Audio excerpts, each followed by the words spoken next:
Hello friends, Tally Prime की series में आपका स्वागत है। पिछले सेशन में हमने देखा किस प्रकार से हमने एक उधार परचेज वाली एंट्री की ट्रांजैक्शन की थी। इस सेशन में बात करते हैं किस प्रकार से अगर हम कोई परचेज कैश करते हैं तो उसको किस प्रकार से टेली प्राइम में रिकॉर्ड करेंगे। तो नेक्स्ट जो हमारी एंट्री है सेम डेट को है, 1/4 को है। हमने 8,000 रुपये की परचेज की है, लेकिन ये परचेज कैश है।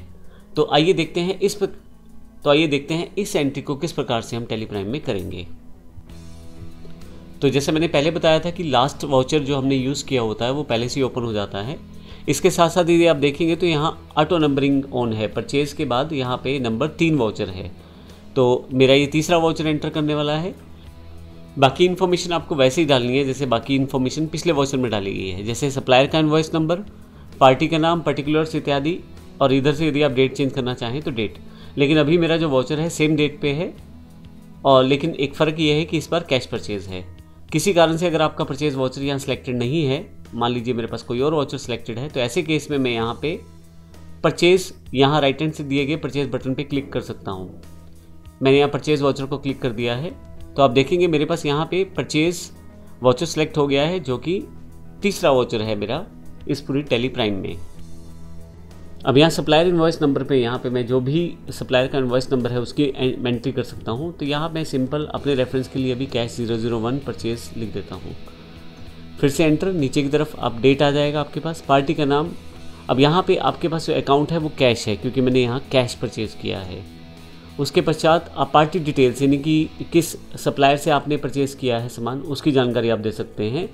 तो यहाँ मैं ले देता हूँ नाम क्राउन कंपनी, और इसके अलावा बेसिक डिटेल आप देखें नई पार्टी खुद ही सिलेक्ट की है इसने।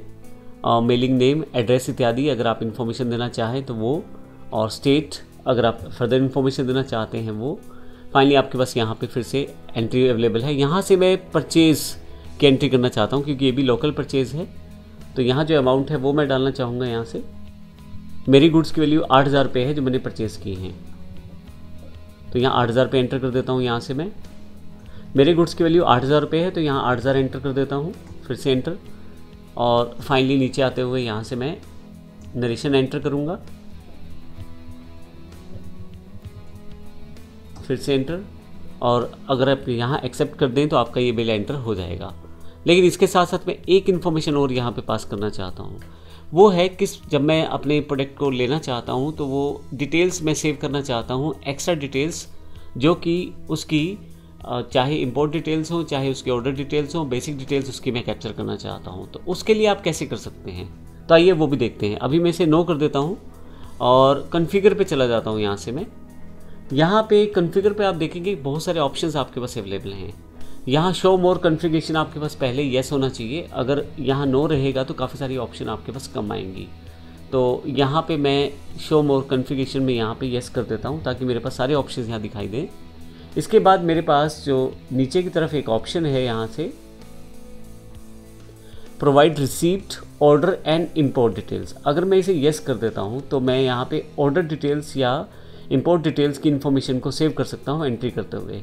तो यहाँ पे आके मैं इसे येस कर देता हूँ, और ऑर्डर डिटेल्स एक्सेप्ट करना चाहते हैं तो वो, और अगर इंपोर्ट डिटेल्स हैं तो उसके लिए भी येस कर सकते हैं आप। मैं केवल ऑर्डर डिटेल्स के लिए येस करता हूँ, आपको डिफरेंस क्लियर हो जाएगा। मैं एंटर करते करते नीचे आता हूँ और फाइनली मैं इसे सेट कर देता हूँ। बाकी सारी एंट्री सेम होने वाली है। मैं नीचे एंटर करते हुए आ रहा हूँ। यहाँ से आप देखेंगे, यहाँ पर रिसीप्ट डिटेल्स इन्फॉर्मेशन है आपके पास। अब किस तरह से अपना जो माल प्राप्त करना चाहते हैं, और अगर आपने रिसीप्ट नोट आपको कोई प्राप्त हुआ है तो उसकी इन्फॉर्मेशन आप यहाँ फिल कर दें। रिसीप्ट नोट डॉक्यूमेंट, यानी कि जैसे बिल्टी या चालान वगैरह होता है, उसकी इन्फॉर्मेशन आप यहाँ दे सकते हैं। जो डेस्टिनेशन है, किस गाड़ी से सामान आने वाला है, उसका नंबर अगर आप चाहें तो वो फिल कर सकते हैं। बिल ऑफ लैंडिंग अगर आपके पास है, मोटर व्हीकल नंबर इत्यादि, और डेट इत्यादि की इन्फॉर्मेशन आप यहाँ दे सकते हैं। ऑर्डर डिटेल्स में भी आप अगर टर्म्स ऑफ पेमेंट कुछ इन्फॉर्मेशन डिसाइडेड है तो वो दे सकते हैं। Other reference, terms of delivery अगर कुछ हैं तो वो भी आप यहाँ स्पेसिफाई कर सकते हैं। मेरे पास एक खाली है, मैं खाली कर देता हूँ यहाँ पे। तो आप देखेंगे बाकी एंट्री सारी सेम है, केवल उस इन्फॉर्मेशन को अलग से टैली द्वारा पूछा गया है, और वो आपकी इस पर्टिकुलर एंट्री के साथ सेव हो जाएगी। तो इस तरह से हम टैली में देखेंगे छोटे छोटे ऑप्शंस, जिनको ऑन करके हम काफ़ी सारी इन्फॉर्मेशन को सेव कर पाएंगे हर एक वाउचर के साथ। तो ये हमने देखा था कॉन्फ़िगर में जाके हमें किस प्रकार से इस ऑप्शन को सिलेक्ट करना है। आप कॉन्फ़िगर पे जाने के लिए शॉर्टकट की F12 का इस्तेमाल कर सकते हैं। F12 की से आप यहाँ पे आ जाएंगे और इसके बाद आप यहाँ पे ध्यान रखिए शो मोर कॉन्फ़िगरेशन में येस होना चाहिए, तभी आप प्रोवाइड रिसीप्ट, ऑर्डर और इंपोर्ट डिटेल्स की इन्फॉर्मेशन को आप येस कर पाएंगे।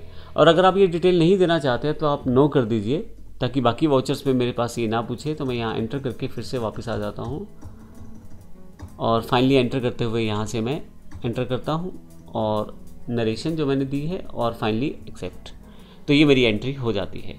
तो इस प्रकार से देखा हमने, पिछले सेशन में हमने क्रेडिट एंट्री को देखा था परचेज़ की, और इस सेशन में हमने कैश एंट्री को देखा है परचेज़ की। तो इस प्रकार से हम परचेज़ कर सकते हैं। धन्यवाद।